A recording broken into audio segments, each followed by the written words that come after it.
Some of the history of our people, the Lakota, Nakota, Dakota people.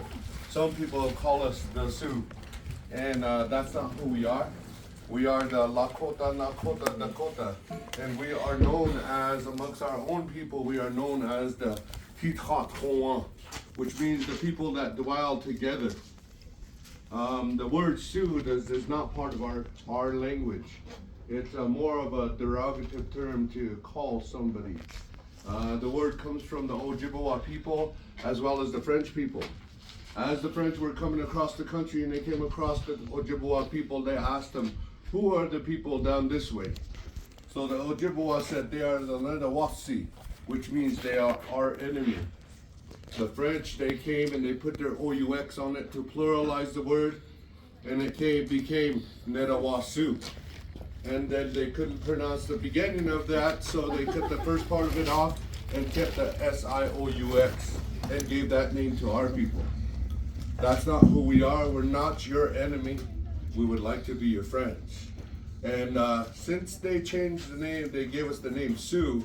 Since that time, the United States took that word and they continue to call us that even today. Not knowing that they're saying, are you my enemy? Are you Sioux? Because the word Sioux comes from the word meaning our enemy. The word Nedawasi comes from the word meaning our enemy. So that SIOUX is part of that word. So it's like you're referring to our people as your enemy even today.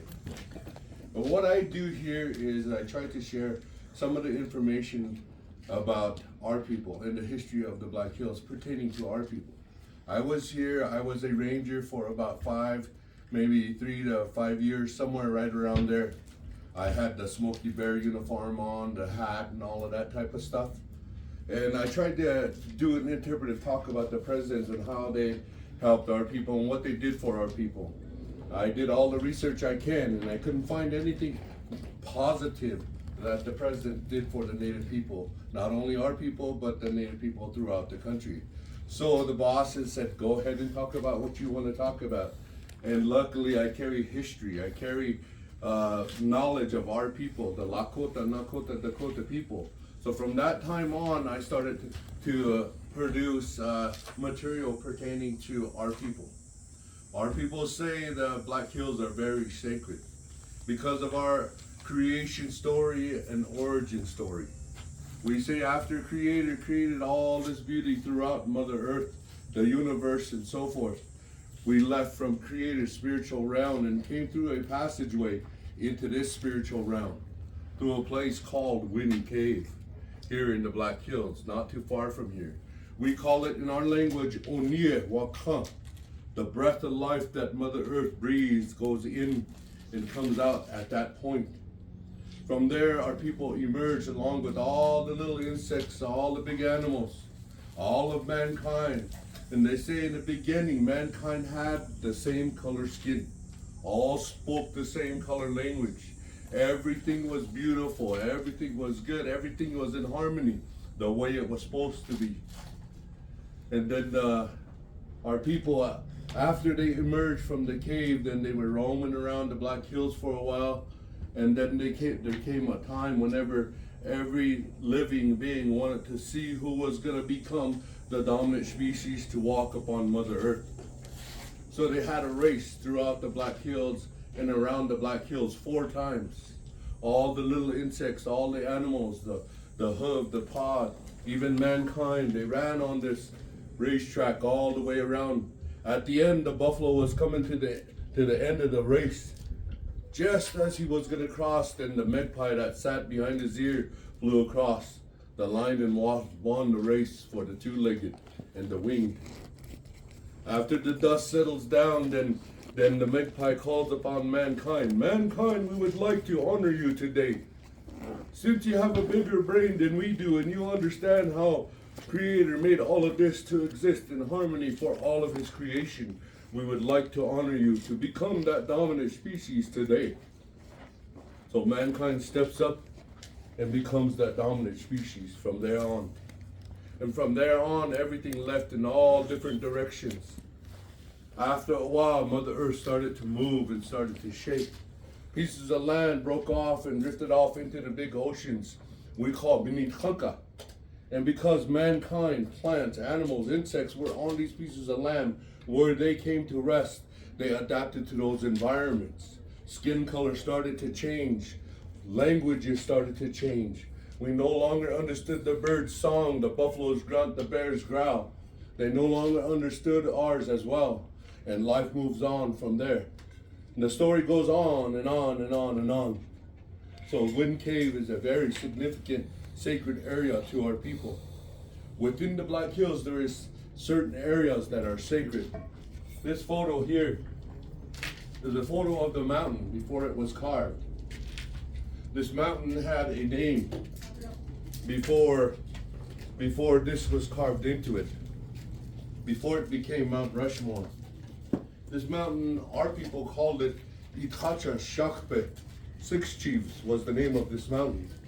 Traditionally, we called it Wanahi Baha, the Spirit Mountain. The reason why is that when our people were within the Black Hills during the fall and winter time, and if death came upon them, they would bring their loved one to this area. They would do the scaffold ceremony. They would put them on a scaffold for 3 to 4 days, honor their life. And then on the 5th day, they bring them down and put rocks on top of them and let Mother Nature take its course. Not just on one side. I would say all the way around this mountain, a 1 to 2 mile radius around this mountain. This was a sacred burial site to our people. Our people have been here for hundreds and hundreds and thousands of years, according to our stories and how life began. Not only this mountain here, but there's another one close by. People call it Black Elk Peak. We call it Hiha Tipila, the owl's house. When our people were within the Black Hills during this summertime, the chiefs, the medicine women, they made it to the top of the mountain. They would practice their vision quest. As they're doing that, then the rest of the people are in the valleyways, harvesting natural berries, natural herbs, natural medicines that grow within the Black Hills. After the medicine women come down, our people make our way out to another sacred site on the western side. We call it Matho Tipila, the bear's house. There we practice our ceremonial way of life, our sun dances, our vision quest, our sweat lodge ceremonies, our ceremonies for the younger adults, becoming of a young woman, becoming of a young man, and other ceremonies and celebrations we did in that area. It came across a name that is still unfamiliar to our people. As the settlers were coming across and they came across the tower that was standing, how it came about was a spiritual thing. So when they came to it, they felt the positive vibration of it, the sacredness of it. But they couldn't figure it out because they couldn't see it, they couldn't hear it, they couldn't smell it. So they gave it a bad name. Today they call it Devil's Tower. That was a sacred site to our people. On the northern side, there's another sacred site we call Matho Baha, Bear Butte. The big bear that helped to in the story of how the tower came about, left from the tower area and came to rest on the northern side, laid down and became part of the Black Hills. If you look at the butte from a distance, it looks like it's a big bear laying down asleep on the ground. They say one of these days the bear is going to wake up. I don't think I want to be around at that time. Probably crabby like me, probably hungry like me. But that is a sacred site. When we get to that side of the Black Hills, we give thanks to Creator, acknowledge Mother Earth for providing for us throughout the whole year that went by. Everything comes from Mother Earth. Everything comes from Creator. So we acknowledge that at that time. When we get done, then we make our way to the eastern side of the Black Hills, to another sacred site we call Tatanka Tiopa, the Buffalo's Door. It's a valleyway on the eastern side of the Black Hills, where the buffalo would migrate out during the spring and summer, migrate back through and during the fall and winter time. Wherever the buffalo travels, wherever the buffalo roams throughout the country, whatever attaches itself to the buffalo's fur, Then as they migrated back through, it would fall off and it would grow naturally in that valleyway. Natural herbs, natural medicinal plants of different kinds, natural wild vegetables of different kinds that grow in different parts of the country, east and west side. And then when we finish our ceremonies there, then we make our way to the southern side. The southern side, there's another sacred site we call Minikata, the hot mineral water that comes out of Mother Earth. We say that brings healing properties to everything, all of plant life, all of life upon Mother Earth, from the littlest insect to the biggest animals, including all of mankind, red, yellow, black, and white. We say that is a very sacred site. We say if there is no water, there is no life. In fact, we say, Mini wichoni, with water there is life, we say. So that is a very sacred site to our place, our people. We say that represents all the waterways that exist throughout Mother Earth. That also represents all the blood veins that go from the top of our head to the bottom of our feet. Our blood, the water provides that nutrient to every part of our body. And the stories go on and on and on and on. So our people, when they share words of wisdom and knowledge, a long time ago when our people were within the Black Hills during the winter time, they would tell the stories to the younger generation, the children, and anybody else that would like to learn how to exist in harmony upon this creation. Every story had a virtue, a value. Every story had a song. When they shared words of wisdom with the younger generations, the grandfathers and the grandmothers, they sang songs. The songs inspire the spiritual learning within your mind, so that whatever they say, you might learn from it.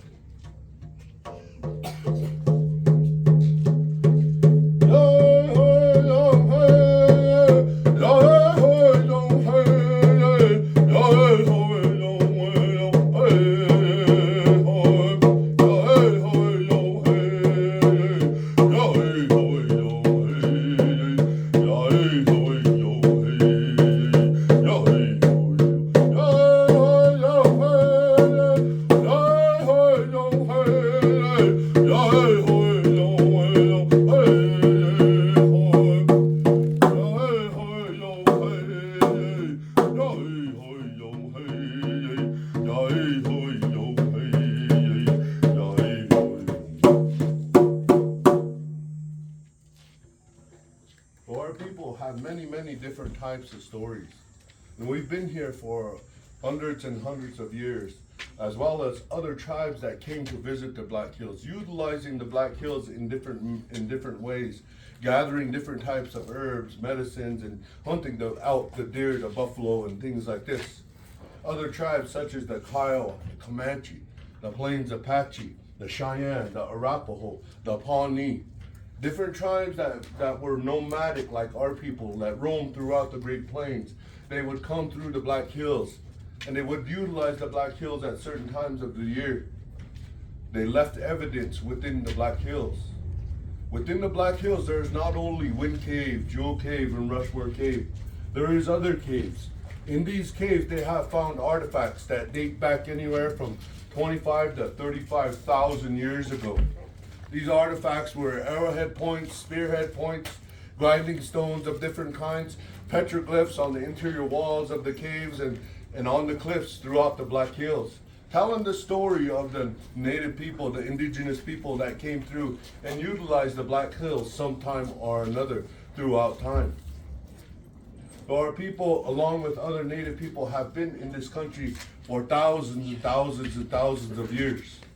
Many times in my talks, I come across educated people because I work throughout different parts of the country. I come across scientists, I come across archaeologists, and all of these type of people. And they hear my story, and some of them agree, but some of them still question. They say, hey, Mr. Reclaw, there is a story, there is evidence that mankind came to a certain point on that side. There is also evidence that mankind went to a certain point on this side. But through that area, the barren straits, it was barren. There was no vegetation of any kind, no drinkable water, no plant life of any kind, and it was thousands of miles long. And nothing could have survived that area. So whenever they hear my story that life could have started in this area, this place, and if we're going to believe that Bering Straits theory, then you need to leave me a little room, I tell them, that life could have went across this way and populated that land on that side.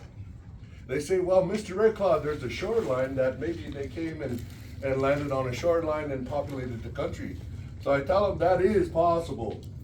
But there's another shoreline that could have went around this way and populated that country over there. There is no scientific proof that that's what happened.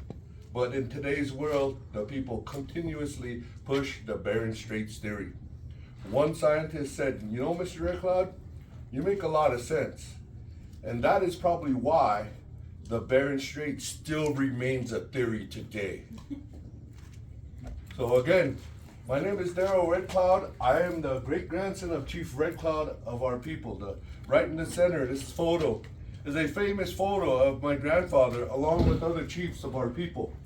Way on this side, you got Chief Gall. Next to him, we got Chief Littlewound. Way on this side, we got Chief Red Shirt. Next to him, we have Chief American Horse. This gentleman in the background was a language translator of our people.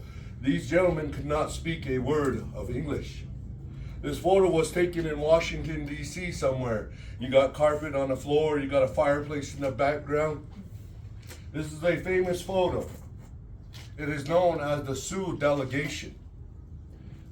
Our leaders made it to Washington, D.C. They invited a lot of Native people out there at that time. The Native leaders of all different tribes throughout the country, they made their way over there by train. When they got over there, then they put them all on the Capitol steps, all along the front of the Capitol. And the United States had one of their only military marches done in this country. Whenever the military march was coming along, then they told the Native people that were all in front of the Capitol, if you continue to resist, this is what's going to come after you. After that, then they had a big meeting. So the leaders of our people, they made their way over there. They made their way to the front of the crowd. My grandfather, he raises his hand, and when he does that, then the crowd quiets. And he says, for 7 generations, we ask you to come. Help our people, feed our children. Where we hunt the bison, the buffalo, tatanka, where we hunt the elk, the hechaka. You're taking all of that land away from us. You're putting us on a piece of land and putting a fence around us. So we ask you to come. Feed our children so that they might walk upon Mother Earth into the future. For 7 generations, we ask you to come. Help our people to overcome the mysterious illness you brought when you shared the blanket.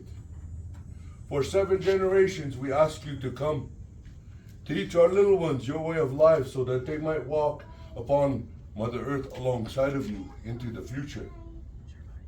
After it was all said and done, then grandfather makes it back by train.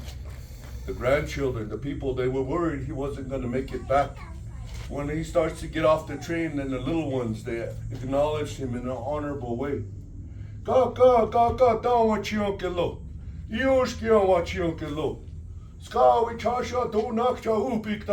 They said, grandfather, it is good to see you. We see you with a good heart. They asked him, how many of them are coming? Grandfather acknowledges them as well.